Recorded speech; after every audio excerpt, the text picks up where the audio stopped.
Dhaadheessitoota sirna naftanyaa gaafa Oromoon loluuf qabu, gaafa ofirraa mormuuf qabu, ajandaa mataa isaanii uumanii miidiyaa hawaasaa dhiphisu.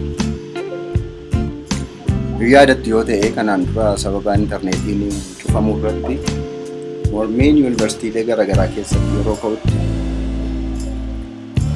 mata duree ta'e tokko kaasan. Mata durichi maalidhaa? Mata durichi dhimma ijoolleen yuunivarsiitii Wallaggaa irraa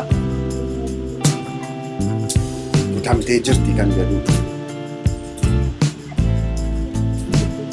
Dhugaa dubbanna yoo ta'e garuu akka isaan jechaa turanitti yeruma sana iyyuu ji'a tokko dura butamtee kan jedhudha kan ture.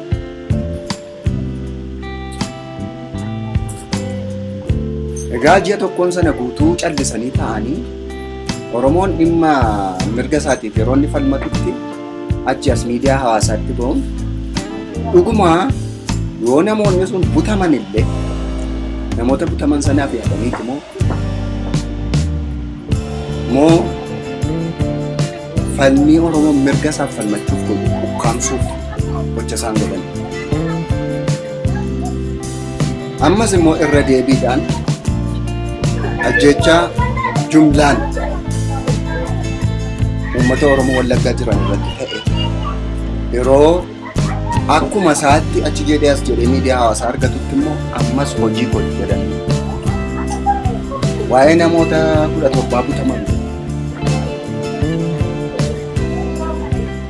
Egaa kun immoo gidduudhaan immoo eessa dhaqan?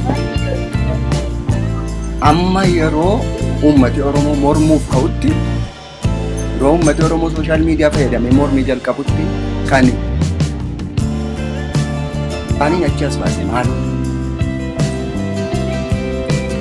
Dhuguma ijoollee butamteef immoo dhimmi kun moo gaaffii uummata Oromoo ukkaamsuudhaan jumlaan akka uummati Oromoo dhumuuf warra hojjechaa jiranidha. Ammas dudduubattis hin deebisa. Butamaniiru yeroo jedhamu Nugusuu Xila'uun fiigaachi as ba'e. Gaafa achis ba'u nama 21tu butamee jedhe. Warri kaan asii, Abiin asii nama 17 butamee. Mucaan seenan warra butame keessaa tokko jettee bosona keessan bulee jaarsaa wajjin wal argee jette. Bosona keessa har'a guyyaa har'aa kana dubartiin bosona keessa buluu miti. Dhiirri iyyuu rakkatee bulaa jira. Kan inni dhugaa fakkaatu utuullee bosona keessa jiru humna hidhatee jiru waraana mootummaatiin waraana mootummaan na argee na oolchatu jette bosona keessan bulee takka nama 7tu hidhamee miidiyaa isaati irratti nama 7 taanee qabamnee jetti. BBC irratti 17 taanee qabamnee jetti. Bulchiinsaaf nageenya Oromiyaa waa'ee kanaa hin beeku jedha. Poolisiin federaalaa waa'ee kanaa hin beeku jedha. Utuu poolisiin federaalaa waa'ee kanaa hin beekin waajjirri muummicha ministeeraa bara. Amma kun hammam dhugaarraa kan fagaate. Egaa maaliif kan jedhutti achas maaliif ta'e? Sabab isaa eeyya uummati Oromoo ukkaamsu. Uummati du'aa jira jedhee isa uummati Oromoo iyyatu isa ukkaamsaniif warra karoora fixu qabanidha. Kaayyoo kooti jedhee hojii kooti jedhee socho'aa jiru. Ragaa qabu.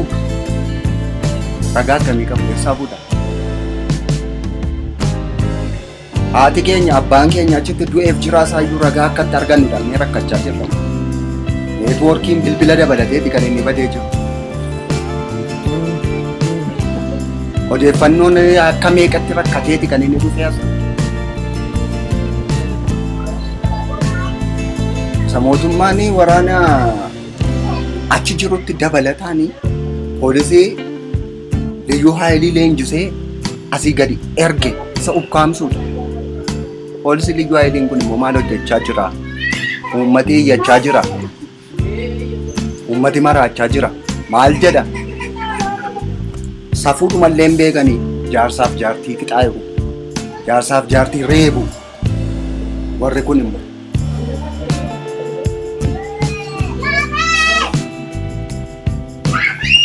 maaltu jira? Uummati kan inni bu'aa jiru waraanni illee nurraa ka'udha. Saatii ammaa kanatti garuu waraanni nurraa ka'u miti. Warri dhufe immoo warra waraana sana caalaa uummata miidhuudha.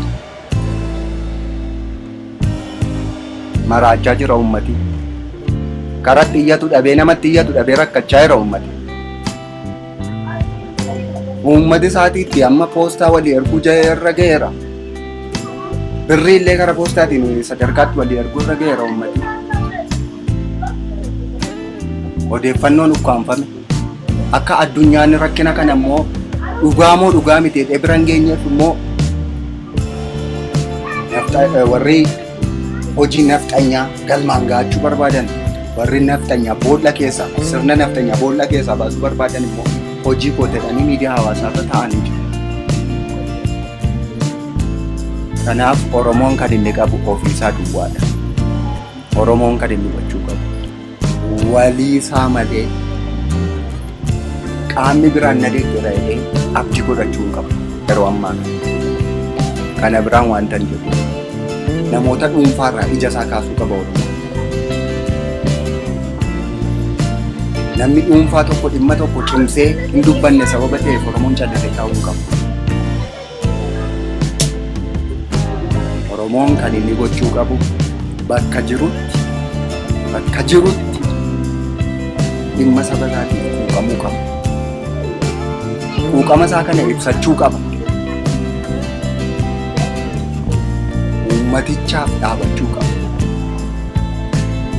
Har'a neetwoorkii cufame namooti dhibbaan lakkaa'aman yoo dhuman inni kan biraan Oromoo biraan callisee ta'a jechuun bor karoora isaaniitu galma ga'e jechuudha. Innis immoo Oromoo gargar diiganii ofii bulchuu isa divide and rule system jedhamu kana. Har'a Oromoon hin birmatuuf ta'ennaan uummata gara lixaatiin jiran, uummata gara kibbaatiin jiraniif Oromoon bakka biraa jiru hin birmatuuf ta'ennaan karoorri isaanii akka galma ga'e hubadhaa. Sababni isaa bor yoomnaaf birmattee jechuun dhufa. Bor wal qooduu dhufa. Har'as immoo Oromoo ta'ee kan rakkina Oromoon gara lixaaf gara kibbaa keessa jiru kana hin birmanne immoo dhuguma yoom birmateef kan jedhutu dhufa. Kanaaf immoo har'umayyuu qoodee jira jechuudha namni Oromoon sun. Inni kaaba jiru, inni bahaa jiru, inni giddu galeessa jiru hundisaa Oromoo miidhamaa jiru kanaaf hin birmatu ta'ee jennaan har'umayyuu adda qoodamee jira jechuudha. Kanaaf isarraa yaada isaa deeffatee tokkummaa Oromoo cimsachuu qaba kan jedhuun yaada qaba. Galatoomaan siin jedha.